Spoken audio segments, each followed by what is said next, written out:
Hello friends. நச்சுகளோட மேனிப்புலேஷனில் நீண்ட காலமாக வாழ்ந்துட்டு இருக்கிற சர்வைவர்ஸ் ஒரு மாதிரியான ட்ராப்டு ஃபீலிங்கோடு இருப்பாங்க. இந்த சைக்கலாஜிக்கல் ட்ராப்னால் பவர்லெஸ்ஸாக ஃபீல் பண்ணுவாங்க.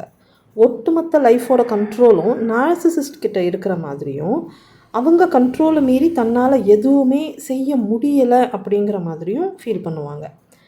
இந்த மாதிரி பவர்லெஸ் ஃபீலிங்கில் இருந்து எப்படி கொஞ்சம் கொஞ்சமாக ரிலீவ் ஆகிறது, எப்படி உங்களோட பவரை மறுபடியும் மீட்டெடுக்கிறது அப்படிங்கிறத பற்றி தான் இந்த பதிவில் நம்ம பார்க்க போகிறோம். உங்களோட பவரை இந்த நார்சிசிஸ்ட் கிட்டே இருந்து கம்ப்ளீட்டாக மீட்டெடுக்கிறதுக்கான ஒரே சிறந்த வழி நோ கான்டாக்டில் போகிறது. ஆனால் நோ கான்டாக்டில் போகிறதுக்கான வழி இல்லாத பட்சத்தில் இந்த டாக்ஸிக் ரிலேஷன்ஷிப்பில் தொடர்ந்து வாழ வேண்டிய கட்டாய சூழ்நிலையில் இருக்கிறவங்க முதல்ல செய்ய வேண்டிய முக்கியமான காரியம் ட்ராப்டு ஃபீலிங்லேருந்து வெளியே வர்றது.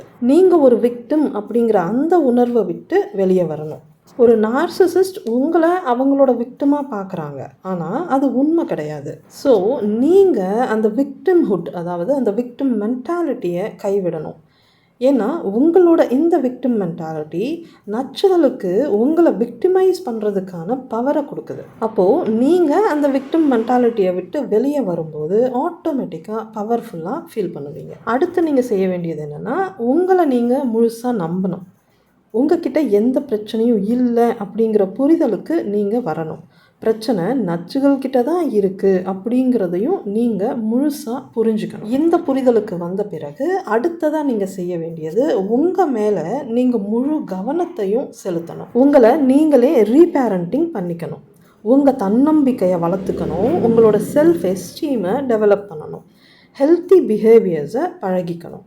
செல்ஃப் கேர் எடுத்துக்கணும். உங்கள் ஹெல்த்தை நீங்கள் கவனிச்சுக்கணும். அடுத்ததாக நீங்கள் செய்ய வேண்டிய முக்கியமான விஷயம், டேமேஜ் ஆகி இருக்கிற உங்களோட காக்னிட்டிவ் சிஸ்டத்தை மறுபடியும் டெவலப் பண்ணணும்.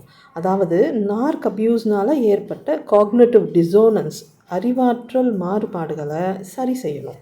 அடுத்ததாக நீங்கள் செய்ய வேண்டியது, நச்சுகளை உங்களுக்கு பிடிச்ச கோணத்தில் நீங்கள் பார்க்கக்கூடாது. அதாவது உங்கள் புரிதலுக்கு ஏற்ற மாதிரி, இல்லைனா உங்கள் விருப்பத்துக்கும் மன திருப்திக்கும் ஏற்ற மாதிரி பார்க்கக்கூடாது. அவங்களோட ரியாலிட்டியை புரிஞ்சு அதை அக்செப்ட் பண்ணிக்கணும். அவங்களோட வெளிவேஷத்தை நம்பாமல் அவங்களோட நிஜமான அந்த சுயரூபத்தை புரிஞ்சு நடந்துக்கணும். அதுக்கடுத்ததாக நீங்கள் செய்ய வேண்டியது, நச்சுகளோட எனேபிளர்ஸ் கூடயும் ஃப்ளையிங் மங்கீஸ் கூடயும் உங்களுக்கு இருக்கிற ரிலேஷன்ஷிப்பை டோட்டலாக கட் பண்ணணும். மொத்தமாக கட் பண்ண முடியாத பட்சத்தில் மினிமல் கான்டாக்ட் மெயின்டைன் பண்ணணும். எனேபிளர்ஸ் கிட்டையும் ஃப்ளையிங் மங்கீஸ் கிட்டையும் உங்கள் எனர்ஜியை வேஸ்ட் பண்ணாமல் சேவ் பண்ணி வச்சுக்கோங்க. ஏன்னா உங்களோட நச்சை ஹேண்டில் பண்ணுறதுக்கே உங்களுக்கு நிறைய எனர்ஜி தேவைப்படும்.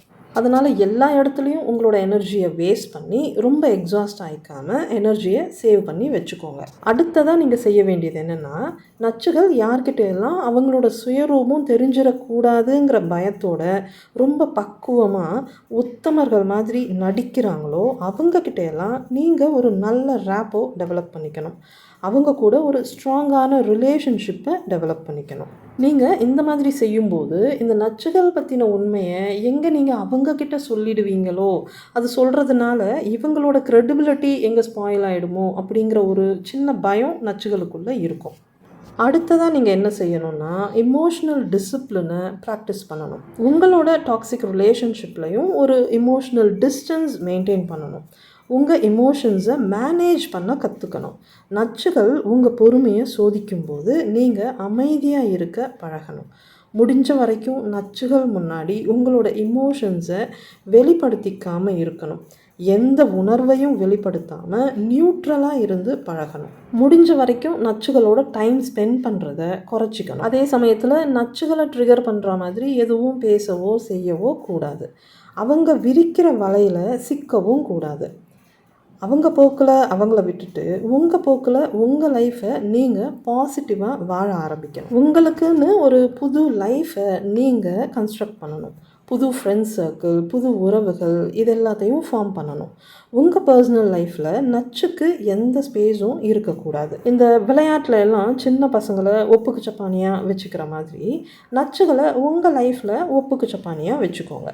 ஃபினான்ஷியலி நீங்கள் அவங்கள டிபெண்ட் பண்ணி இருக்கிற பட்சத்தில் உங்களோட ஃபினான்ஷியல் நீட்ஸ்க்காக மட்டும் அவங்கள பக்குவமாக யூஸ் பண்ணிக்கோங்க. பிஸ்னஸ் பார்ட்னர்ஷிப் மாதிரியான ஒரு ரிலேஷன்ஷிப்பை இவங்க கூட நீங்கள் மெயின்டைன் பண்ணிக்கோங்க. அடுத்து நீங்கள் செய்ய வேண்டியது நச்சுகளோட நடவடிக்கைகளை முடிஞ்ச வரைக்கும் பர்சனலாக எடுத்துக்காமல் இக்னோர் பண்ணுறது.